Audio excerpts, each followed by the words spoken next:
भूर्भुवः स्वः तत्सवितुर्वरेण्यं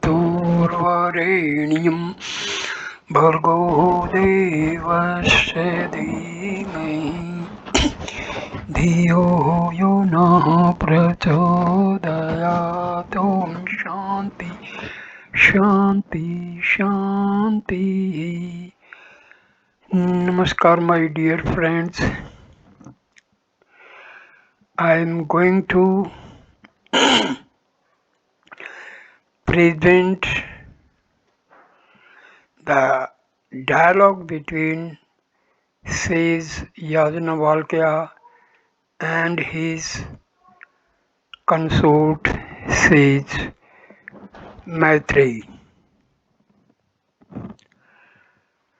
So the present section is a narration of the conversation that appears to have taken place in ancient times between the sage Yajnavalkya and his consort Maitreyi.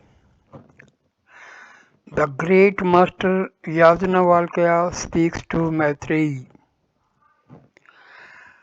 He says, I am going to retire from the life of a householder and enter into the fourth order of life, and therefore am now intending to arrange the division of property between you and Katyayani, the second wife, before taking to the final stage of life, the life of renunciation.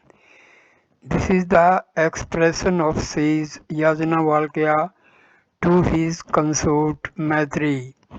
Between Maitreyi and Katyayani, two consorts, I will make the division of property.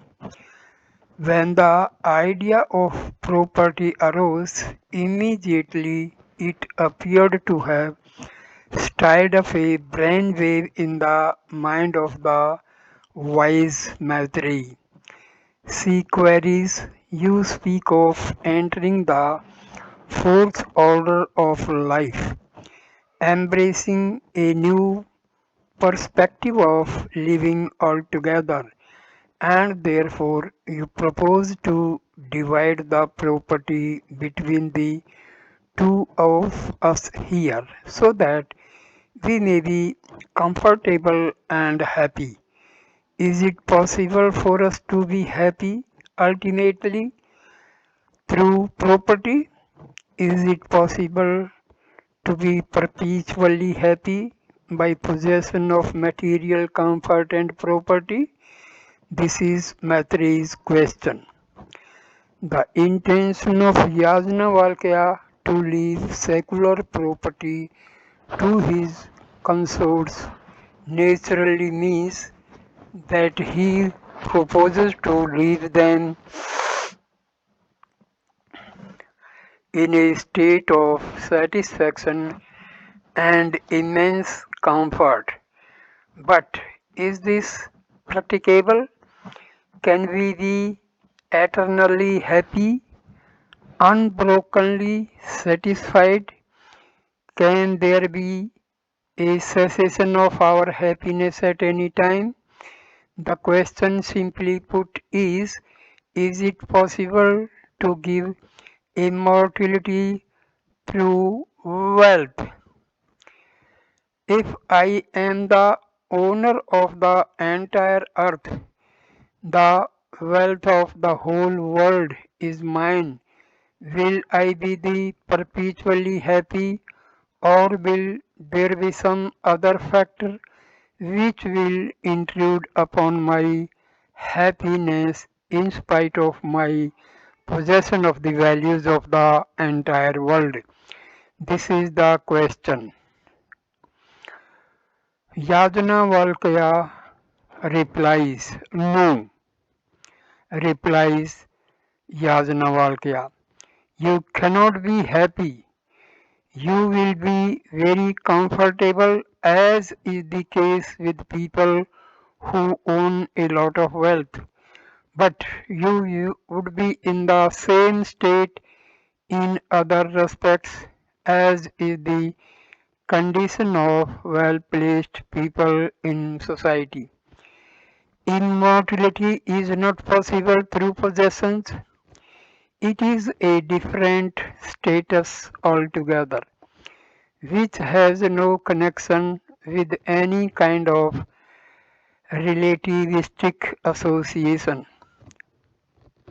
There is no hope of immortality through wealth. Maitreyi asks, then what is the good of all this?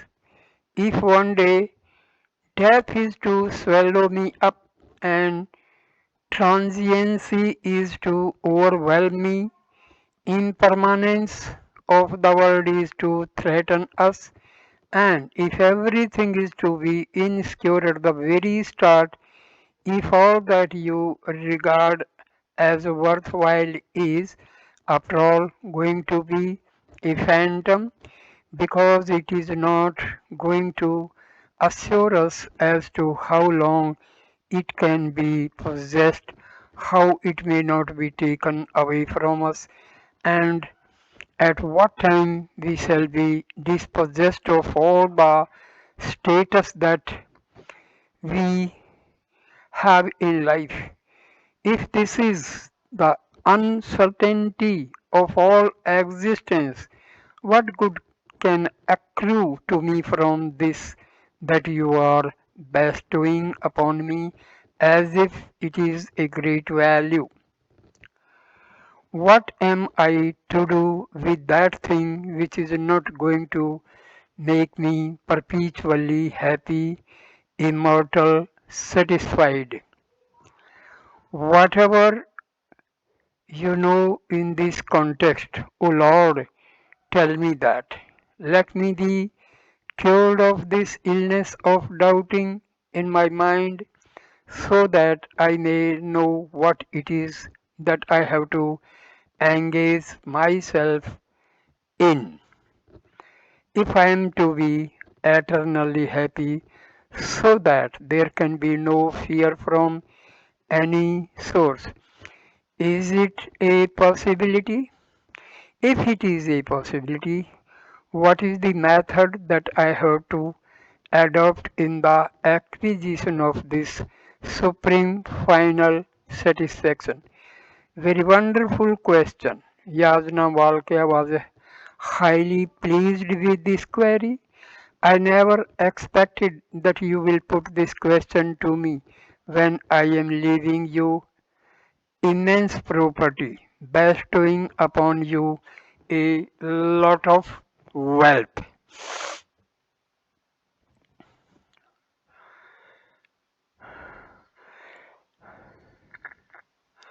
Now, says Yajnavalkya says, so now I shall speak to you the secret of all these things. Listen to me with rapt attention. I shall tell you the secret of this great problem that you have posed before me, the question that you have put, the difficulty in the ascent on the part of people to become permanently happy, which is not possible by possession of wealth.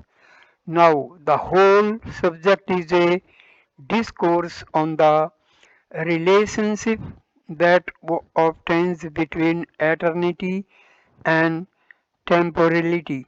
What you call immortality is the life eternal, and that which is temporal is what we see with our eyes.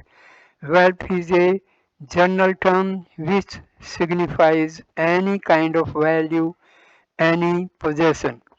It may be a physical possession, it may be a psychological condition, or it may be a social status. All these come under wealth because Anything that gives you comfort, physical and social, can be regarded as a property. This is what is known as temporal value. It is temporal because it is in the context of the time process.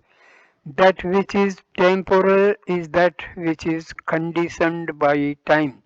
The time process is involved in the possession of values that are called temporal. So, time has a say in the matter of our possessions.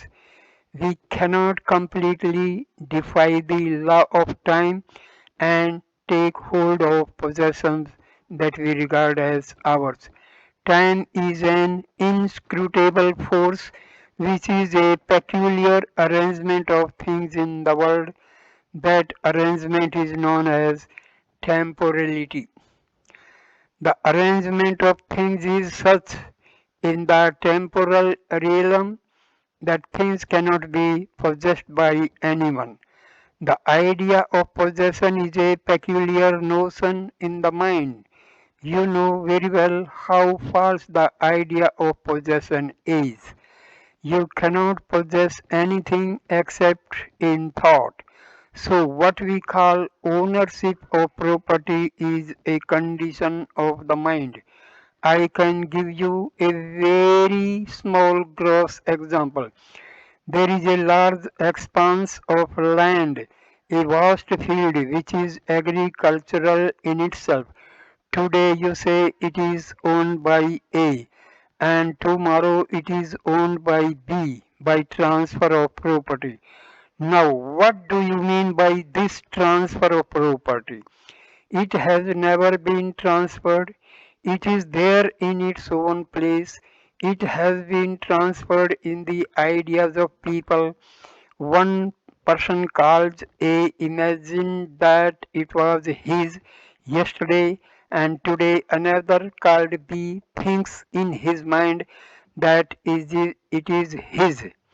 Now both ideas, whether it is the idea of A or the idea of B, are peculiar, inscrutable conditions which cannot be easily associated with the physical existence of the property known as land. There is no vital connection between the thoughts of the person and the landed property. There is only an imaginary connection. But the social arrangement of the idea of ownership is such that it appears to be well placed. There is an agreement among people that certain ideas should be accepted as logically valid. That is called temporal law. Man-made law is temporal law and it is valid as long as people who are concerned with it agree that it is valid. But if it is not agreed upon, then the validity of that principle ceases. So, when the acceptance on the part of minds of people in respect of a principle called ownership ceases, then the ownership also ceases. For example, there is no ownership in a jungle. The beasts do not possess any property. Animals have no idea of ownership.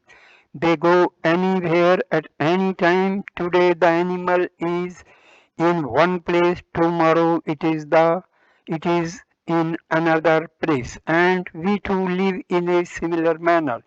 We are in one place today and tomorrow in another place. The difference is we think in a particular manner, whereas animals think not in that manner.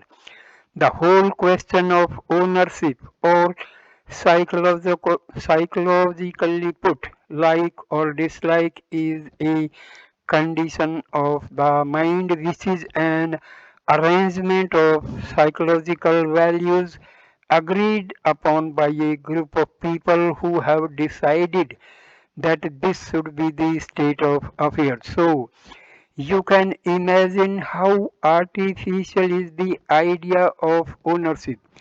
Nobody can own anything unless it is agreed upon by the concerned people that this idea be accepted.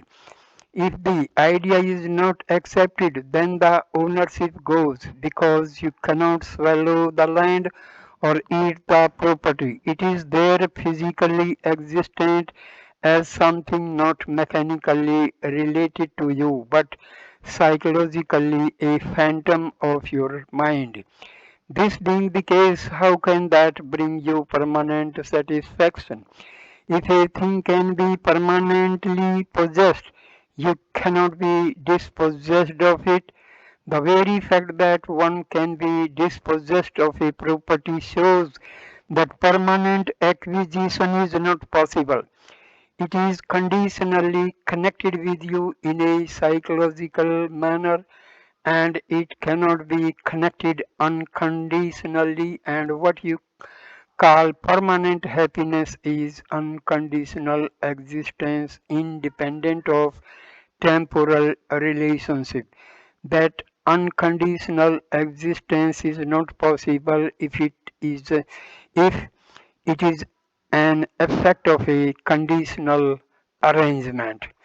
So eternity that is aspired after, which is what we know as immortality, is something trans-empirical and not conditioned by the process of time, and it has nothing to do with the ownership of property. You may possess or you may not possess. It is absolutely immaterial as far as the question of immortality is concerned, because immortality is not dependent upon connection of values external. It is a state of being as such. In order to inculcate the meaning of this great passage, Yajnavalkya tells us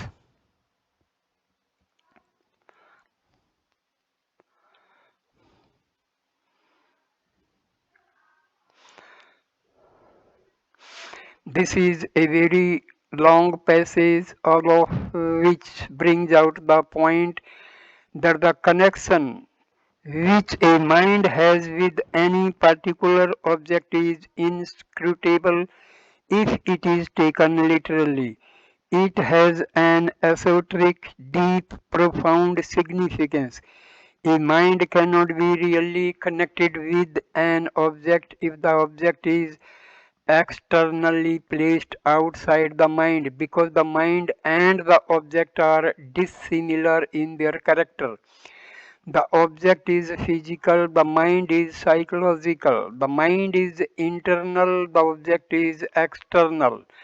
The mind is psychological and the object is physical. A connection between these two is unthinkable, and so all affections of the mind, positive or negative, are certain internal operations that occur within the mind and bear no real vital relation to objects outside.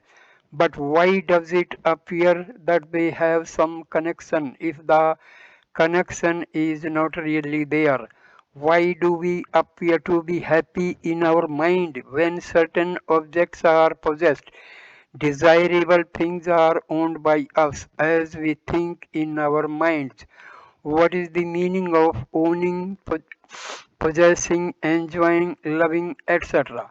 What is the actual significance of this idea in the man?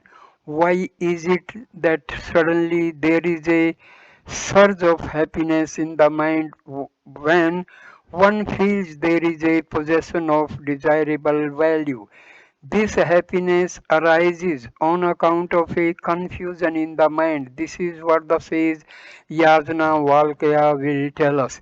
This is a happiness which is tentatively the outcome of a transformation that takes place in the mind on account of an imagined connection of the mind with the object that is desired for and possessed. The happiness is not the condition of the object that is possessed, it is a condition of the mind.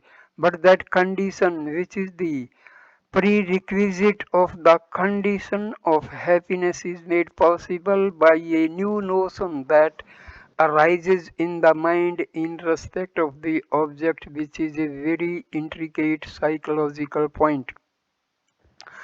Why does such an idea arise in the mind? Why is it that you regard certain objects as lovable and others as otherwise? What is it that makes a particular object desirable and acceptable and valuable and capable of becoming instrumental in creating dissatisfaction in the mind? That is a very great secret. How is it possible that a particular imaginary connection of the mind with an externally placed object can become the source of happiness within? This happens on account of the presence of something else which the mind cannot cognize, and as long as the presence of this particular something is not recognized, there would be sorrow as an outcome eventually or immediately as a result of this external relationship. There is a notion in the minds of people that happiness arises on account of the contact of the mind with desirable objects. That this is not true is a point that is made out there. Happiness does not merely arise on account of the contact of the mind with an object which is desirable. For this purpose, another question may have to be answered. We shall leave aside for the time being the question as to how a desirable object becomes instrumental in creating satisfaction in the mind. Why does an object appear desirable at all is the primary question. Then only comes the question as to how it becomes instrumental in creating happiness. The desirability of the object is again a condition of the mind. It is a perception of the mind in the contour of the object of certain characters which are necessitated by the mind. The mind is a pattern of consciousness. You may call it a focused form of consciousness, a shape taken by consciousness, something like the shape the waters of the ocean may take in the surge of the waves. A particular arrangement of consciousness in space and time may be said to be a mind, whether it is a human mind or otherwise. This particular arrangement of consciousness is naturally finite. Every particularized shape or form is finite merely because of the fact that it is so particularized. The particularization of the mind is that isolation of the character of the mind from other characters which are equally existent elsewhere in other objects. When I say there is such a thing called red, it means there can be other things which are not red. So a particular state or mind becomes finite in its nature on account of other such conditions or different conditions being made possible. So the finitude of the mind becomes a source of restlessness to the mind. Every restlessness is psychological and is due to a finitude felt in the mind. Every restlessness is psychological and is due to a finitude felt in the mind. But this finitude brings about a limitation that is imposed upon itself by the factor that it is finitude itself. You want to overstep the limit of the boundaries that are set upon you. So the mind tries to jump over its own skin as it were in trying to grab objects which it imagines to have the characteristics which are the counterparts of what it feels it has lost.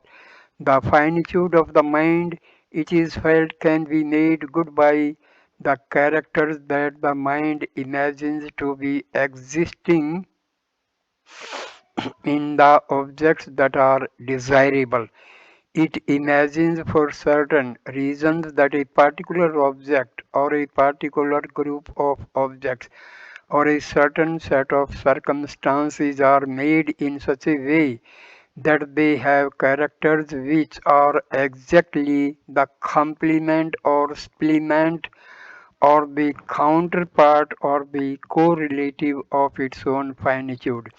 Or you may say it is something like a scare or rod beholding a scare hole in its presence or a similar shape. If the scare rod sees a round hole, there cannot be attraction. If the round rod sees a round hole, there can be attraction. There should be a counterpart of values for attraction to arise. One's finitude should be believed capable of being made good by another finitude, and then there is attraction.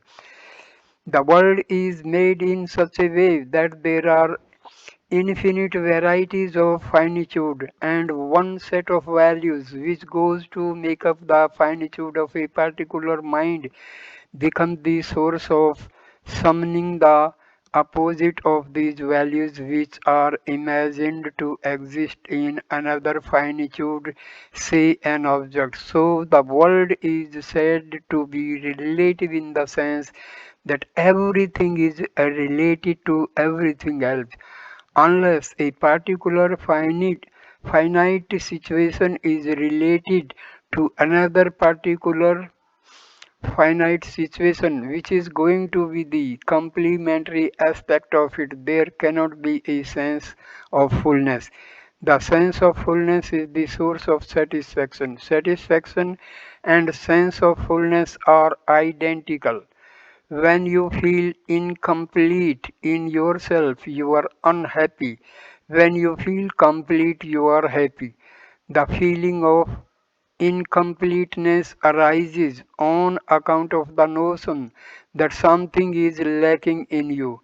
The sense of lack of something arises because there is a sudden emergence of certain notions in the mind in respect of values of which it becomes conscious, and so it cannot be that a particular person will be feeling the same sense of finitude at all times. It does not mean that you will be wanting the same thing throughout your life. The idea of finitude goes on changing as you rise in the process of evolution. As the mind gets transformed gradually, day by day, stage by stage in the process of evolution, the requirements of mind also change, and this is why every day you desire different objects, not the same object. You cannot have one particular thing today and be happy forever. That is not possible because the mind cannot rest in one condition. It cannot rest because there is evolution. There is physical evolution and psychological evolution. Both are taking place simultaneously. So, this perception of a counterpart of the finitude of a mind in a given condition is caused by the desirability of an object felt by the mind, then what happens? Immediately the mind says, here is the source of my fulfillment and wishes to come in contact with it as soon as possible so that it may become a part of its being. The desire of the mind for a particular desirable object is a desire to get united with that object in its being. So, the idea of possession is something very strong indeed. It is actually a desire to get united with the object so that you become physically, psychologically whole in being and not merely in an external relation. This condition is, however, not possible as you cannot enter into the being of an object. Therefore, there is not such satisfaction even after the fulfillment of a desire. No desire can be fulfilled externally eternally, whatever be the effort that you put forth, because it is not possible for you to enter into the being of that object. The intention is good, but it is impracticable. Nobody can enter into the existence of an object because the object is externally placed in space and time. So it is a futile attempt on the part of the mind to enter into any object. Then there is a struggle on the part of the mind to possess the object, become the object, make it a part of its being by assimilation of its being into its own. However, it is a fruitless attempt because the operation of space and time will prevent the entry of one into another. That's why this world is a sorrow and it shall be a sorrow. There shall be a particular effort on the part of people to grab objects and try to enjoy them. But that cannot but they cannot enjoy them. There can only be a mere appearance of enjoyment, not real enjoyment. The love that you feel in respect of an object is in fact the love that you feel towards that which is called perfection and completeness. It is not really a love for the object. You have thoroughly misunderstood the whole point. Even when you are clinging to a particular object as if it is the source of satisfaction, the mind does not want an object, it wants completeness of being. That is what is searching for. Thus, when there is a promise of the fulfillment that it seeks, through the perception of an object that appears to be its counterpart, there is a sudden feeling that fullness is going to come, and there is a satisfaction even on the perception of that object. And there is an apparent satisfaction just by the imagined possession of it together with the yearning for actual possession. So, what is it that you are asking for? You are not asking for any object or thing, you are asking for a condition of completeness in your being. So, my dear friends, says Yajnavalkaya, nobody is dear, no object can be regarded as lovable or desirable. It is something else that you love and are asking for, but by a notion that is completely misconstrued. You believe that the object is loved. So, what you love is a completeness of being which is reflected in the condition felt to exist between yourself and the object concerned. You must mark this point. What you, what you love is only the condition that you imagine to be present in the state of the possession of the object. But that state can never be reached for the reason already mentioned. So nothing is dear in this world. What is dear is the condition which you intend to create or project in your own being by an imagined contact with the object. So, not one person is dear in this world, but what is dear is that condition which is imagined to be present after the possession of that object or that relationship. Now, what are these objects? Every blessed thing. Yajnavalkya goes on with his exposition to Maitreyi. Neither the husband is dear to the wife nor the wife is dear to the husband. What is dear is a condition which they try to bring about in their mind by that relation. That condition is always missed, and so the happiness expected never comes. After enumerating many things that are usually conceived as dear and desirable in this world, but which are actually not the source of real satisfaction to a person, Yajnavalkya says nothing external can give you happiness because it is not the thing alone that is the source of happiness, but something else which is always missing due to a confusion of thought. For the desire of the infinite, which is the self, everything appears to be desirable. Here, the word Atma is to be understood in the sense of the totality of being. It is the selfhood of all beings, a great subject which we have studied in detail in the fourth section of the first chapter. For the sake of this supreme absolute, which is the self of all things, you are unknowingly asking for things. You have missed the point in asking for the things of the world.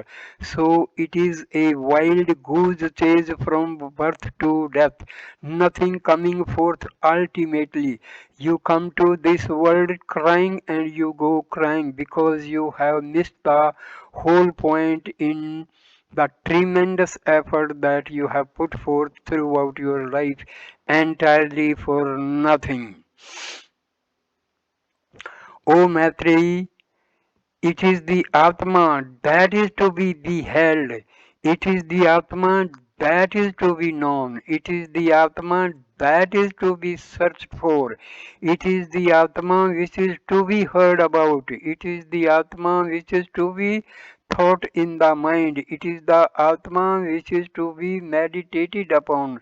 There is nothing else worthwhile thinking, nothing else worthwhile possessing because nothing worthwhile exists other than this. If you can grasp the significance of what this Atma is, you have known everything and then you have possessed everything, you have become all things. There is nothing left to desire afterwards, and if this is not to be achieved, what is going to be your fate? Suppose you do not have this knowledge. Everything shall leave you one day or the other. Today this goes, tomorrow that goes, and the history of humanity has told us repeatedly that you cannot lay trust upon anything. You have seen things coming and things going. Today it is there, tomorrow it is not there. You cannot know what will happen tomorrow and what will be the status and state of things at any moment of time. Everything shall desert a person if he is bereft of this knowledge because they are not a part of his being. How can they be with him always? That which is not you cannot be possessed by you. That which is not you really cannot be a property of yours.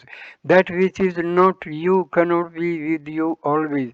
Therefore, it shall leave you. But why do you cry if anything goes away? And there is bereavement, loss, etc. It is it is quite natural to lose them. It is exactly as things ought to be. Things which are outside you do not belong to you. Therefore, it is no use crying over them. What is the difficulty? What is the problem?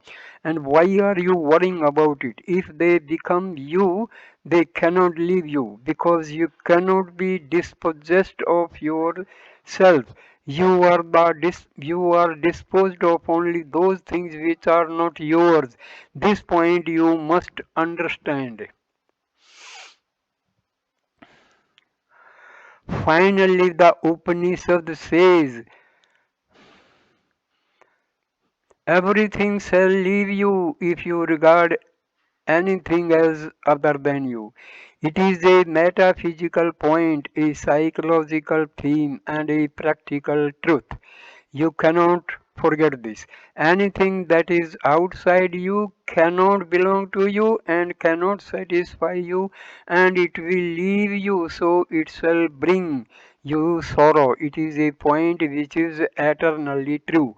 All things shall desert you one day or the other.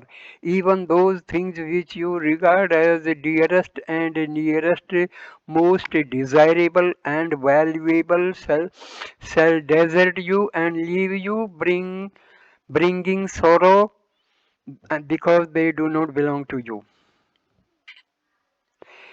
It is the so Maitreyi says Yajnavalkaya, it is the Atma that appears as all these things. This is the point that is never grasped by the mind, which looks upon objects as independent entities. The Atma is the one reality that masquerades in various forms and names, but this point is not understood. The mind that is finite, located and lodged in the body does not understand the fact that finite objects that are outside are only appearances of a single indivisible reality. So the finite tries to cling to the finite, not knowing this fact of infinitude that is at the background of these finite forms. If this infinitude that is at the base of these finite forms is to be understood, realized, and made part of one's own being, then the realization accrues. This Atma is all. Idam sarvam yad ayam atma. So I end this video here, and the remaining part I will give in the second part. So thank you for watching this video. Please like, comment and share the video and subscribe the channel. Thanks a lot. Namaskar my dear friends. Namaskar.